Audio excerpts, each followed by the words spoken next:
السلام علیکم۔ میں آج آپ کو تین بھائیوں کے واقعہ کے بارے میں بتاؤں گا۔ بسم اللہ الرحمن الرحیم۔ حضرت علامہ جلال الدین سیوطی رحمۃ اللہ تعالی علیہ نے اپنی کتاب شرح الصدور میں ایک واقعہ لکھا ہے۔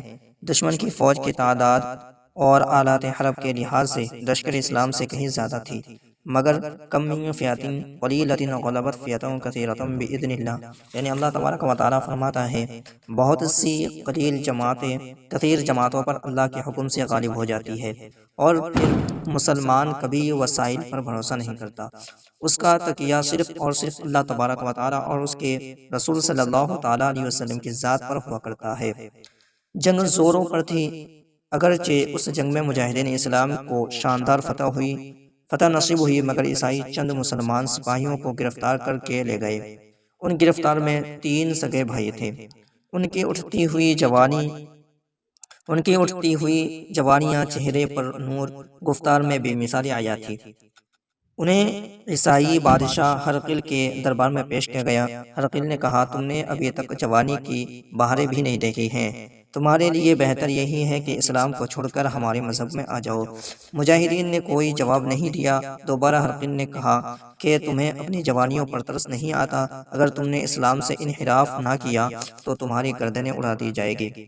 میرے ایک اشارے کی دیر ہے، تمہارے جسم خاک و خون میں تڑپتے نظر آئیں گے۔ مجاہدین نے کہا، غلامان محمد جان دینے سے نہیں ڈرتے، یہ سر کٹ جائے یا رہ جائے کچھ پرواہ نہیں کرتے۔ اے عیسائی بادشاہ، اگر ہماری جانیں اللہ کی راہ میں اسلام کے نام پر قربان ہو جائے تو اس سے بڑھ کر اور کیا خوش بختی ہو سکتی ہے۔ ہم شہادت کا جذبہ لے کر ہی میدان جہاد میں آتے ہیں۔ ہماری زندگیاں اسی مرتبے کے حصول کے لیے آرزوئیں کرتے گزر جاتی ہے۔ ہرقل نے کہا، ایک بار تمہیں اور موقع دیتا ہوں، سوچ لو۔ انہوں نے کہا کہ ہمارے آخری سانس کا بھی یہی جواب ہوگا کہ جان دے سکتے ہیں، مگر محمد مصطفیٰ صلی اللہ تعالیٰ علیہ وسلم کا دیا ہوا ایمان نہیں دے سکتے۔ آخر اس نے حکم دیا، بادشاہ نے حکم دیا کہ یہ لوگ کسی صورت میں ایمان سے ہٹنے کے لیے تیار نہیں ہیں، انہیں کھولتے ہوئے تیل میں ڈال دیا جائے۔ یہ عمل باری باری ہونا چاہیے تاکہ ایک دوسرے پہلے کا حشر دیکھ لے۔ تیل کا ایک بہت بڑا کڑھا گرم کیا گیا اور تینوں مجاہدین کو اس کڑھے کے قریب لایا گیا۔ پہلے ایک کو پکڑ کر جلتے ہوئے تیل میں ڈال دیا گیا، دوسرے نے پڑھا، انا للہ و انا الیہ راجعون۔ اس مجاہد نے کہا، جلدی کیجئے، میں بھی اپنے بھائی کے پاس جلدی پہنچنا چاہتا ہوں۔ آخر اس کو بھی کھولتے ہوئے تیل میں ڈال دیا گیا۔ اب تیسرے کی باری تھی۔ اس کی عمر 18 سال کی ابھرتی ہوئی جوانی دیکھ کر اس کی عمر 18 سال کی تھی۔ 18 سال کی ابھرتی ہوئی جوانی دیکھ کر ایک وزیر کو ترس آ گیا۔ اس نے کہا کہ اس کا ایمان ہم چھین لیں گے، مجھے مختصر سا عرصہ کی مہلت دیجیے۔ ہرقل بادشاہ نے کہا، یہ لوگ اسلام میں بڑے مضبوط ہوتے ہیں، ان کے خون کا آخری قطرہ بھی ان کے ایمان کی شہادت دیتا ہے۔ معلوم نہیں ان کے نبی نے ان کو کیسا نشہ پلا دیا ہے کہ دل کے دنیا کی کوئی ترشی اس کو اتار نہیں سکتی۔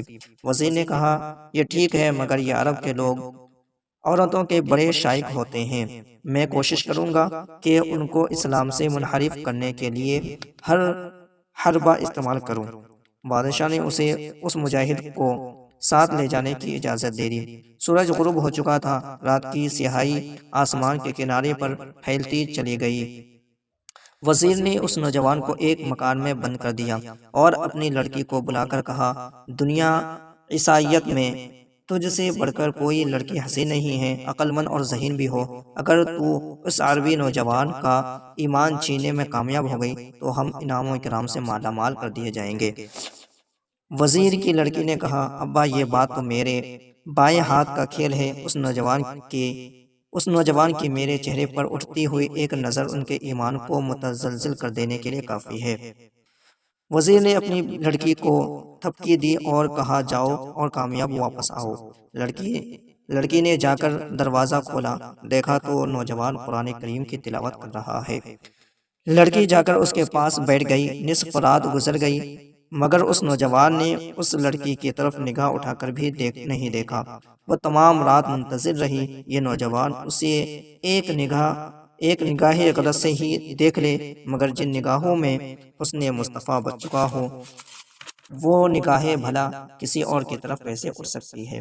اس لڑکی کے لیے یہ منظر بڑا ہی عجیب تھا۔ کہیں دنیا اس کے چہرے کی ایک جھلک دیکھنے کے لیے بےتاب ہے، اور کہیں یہ نوجوان تمام رات گزر گئی اور اس کے علم بھی نہیں کہ کوئی میرے پاس آیا بھی ہے یا نہیں۔ صبح ہوئی تو وہ لڑکی دروازہ بند کر کے چلی گئی۔ وزیر نے پوچھا، کہو کیا خبر لائی ہو؟ لڑکی نے کہا، آج رات اس کی کوئی عبادت کی رات تھی، میں نے ہر چند کوشش کی مگر اس نے میری طرف نگاہ اٹھانے کی بھی زحمت گوارا نہیں کی۔ دوسری رات پھر لڑکی اس نوجوان مسلمان کے کمرے میں پہنچتی ہے، مگر دیکھا کہ وہ نوجوان نفل پڑھ رہا ہے۔ یہ رات نفل پڑھتے ہوئے گزر گئی۔ یوں ہی مسلسل 40 راتیں وہ لڑکی آتی رہی، مگر وہ آنکھیں جن میں اللہ اور اس کے رسول کا قبضہ ہو، ان کے غیر کی طرف اٹھنے کا سوال ہی پیدا نہیں ہوتا۔ کیا تقویٰ اور پرہیزگاری ہے؟ یہی لوگ ہیں جن کے متعلق اللہ تبارک و تعالیٰ قرآن پاک میں ارشاد فرماتا ہے، اولئک علیہم صلوات من ربہم ورحمہ، ان پر میری رحمتیں اور برکتیں ہیں۔ ہر رات اس کی عبادت اور قرآن خوانی دیکھ کر لڑکی کی زندگی میں انقلاب آتا گیا۔ اس نے سوچا، آخر وہ کون ایسا حسین ہے جو اس کی نگاہوں میں بس گیا ہے کہ یہ کسی دوسرے کی طرف نظر اٹھانا بھی پسند نہیں کرتا۔ ہاں، ان کی یہی شان ہے، نبیوں میں نبی ایسے ختم الانبیاء ٹھہرے، حسینوں میں حسین ایسے محبوب خدا ٹھہرے۔ آخر ایک رات لڑکی نے کہا، اے عربی نوجوان، میں حیران ہوں کہ آج 40 راتیں گزر گئی ہیں مگر تو نے مجھے دیکھا تک نہیں۔ مجھے بتاؤ وہ کون سا نشہ ہے جس میں تو ہمیشہ مست رہتا ہے؟ وہ کون ذات ہے جس سے ہمیشہ تو مستغرق رہتا ہے؟ مجاہد نے کہا کہ میرے محبوب صلی اللہ تعالیٰ علیہ وسلم ہے۔ یہ سن کر لڑکی نے کہا، خدا را مجھے بھی ایسے پاک دین میں داخل کر لو۔ اس مجاہد نے کہا، پڑھیے، اشہد ان لا الہ الا اللہ و اشہد ان محمدًا عبدہ و رسولہ۔ کبھی ہمارا کردار اتنا مضبوط ہوتا تھا کہ اس کو دیکھ کر دنیا کی تقدیریں بدل جاتی تھی۔ پھر اس لڑکی نے کہا، اے نوجوان، اب ہمارا یہاں رہنا کسی طرح بھی مناسب نہیں، تم یہی ٹھہرو، میں ابھی استبل سے 2 گھوڑے لاتی ہوں اور رات میں یہاں سے نکل جاتے ہیں۔ تھوڑی دیر میں وہ وزیر زادی 2 گھوڑے لے کر آ گئی۔ دونوں تمام راتیں گھوڑے دوڑاتے رہے۔ صبح ہوئی تو نماز کے لیے رکے، مڑ کر پیچھے کو دیکھا تو دور ایک لشکر آ رہا تھا، گرد اڑتی نظر آئی۔ لڑکے نے کہا، خبر ہو چکی ہے، اب ہم گرفتار ہو جائیں گے۔ نوجوان نے کہا، گھبراؤ نہیں، 1000 کی فوج کے لیے تو میں اکیلا ہی کافی ہوں۔ سبحان اللہ، بکریوں کے ریوڑوں کے لیے ایک شیر ہی کافی ہوتا ہے۔ یہ دیکھتے رہے، گرد قریب آتی گئی۔ جب بالکل قریب آئے تو دونوں یہ دیکھ کر حیران رہ گئے کہ وہ بھائی جو کھولتے ہوئے تیل میں ڈال دیے گئے تھے گھوڑوں پر سوار چلے آ رہے ہیں۔ انہوں نے آتے ہی السلام علیکم کہا اور بولے، حیران کیوں ہو گئے ہو؟ کیا قرآن کریم کا یہ اعلان یاد نہیں ہے؟ وَلَا تَقُولُوا لِمَن يُقْتَلُ فِي سَبِيلِ اللَّهِ أَمْوَاتٌ بَلْ أَحْيَاءٌ وَلَٰكِن لَّا تَشْعُرُونَ۔ اللہ تبارک و تعالیٰ فرماتا ہے، وہ لوگ جو اللہ کی راہ میں اپنی جان قربان کر دیتے ہیں وہ مردہ نہیں، زندہ ہوتے ہیں، مگر تم ان کی زندگی کو سمجھ نہیں سکتے۔ ہم اس لیے آئے ہیں، ان کے بھائی نے کہا کہ ہم اس لیے آئے ہیں کہ تم دونوں کا نکاح پڑھا دیں۔ ہرقل کے ظلم و ستم انہیں مذہب چھوڑنے پر مجبور نہ کر سکے، تو نتیجہ یہ ہوا کہ انہیں ہمیشہ کی زندگی عطا فرما دی گئی۔